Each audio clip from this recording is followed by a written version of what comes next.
سوال دارم. میگم کارهای سیاسی و کارهای نظامیشون در این زمان پیش میره. همین توازن کارها چه قسم میره؟ پیش میره. سری میدخن که عادت شده.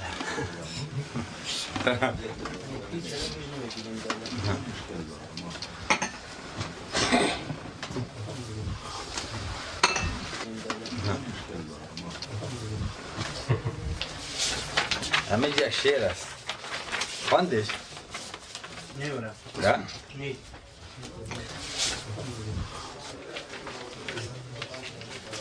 شکسته با چیشه اش. میره دو دفعه خواندی قماندان صاحب شنیده. حالا ما شما نشنیدی؟ شب است و چشم ما همه چو چشم انتظارها. فهمیدی؟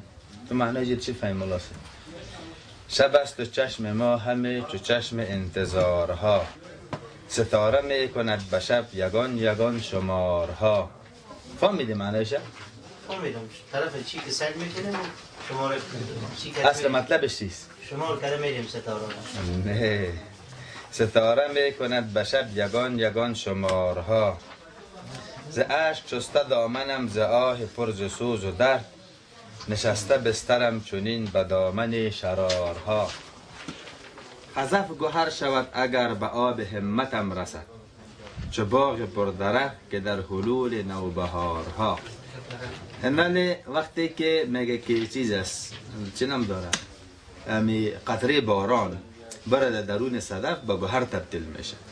میگه همت من قدر بلند است که اگه می خزف یک چیزی به مقدارم به همت من نزدیک شوه مثل عزیز خزف مثل عزیز که آمو گوهر میشه.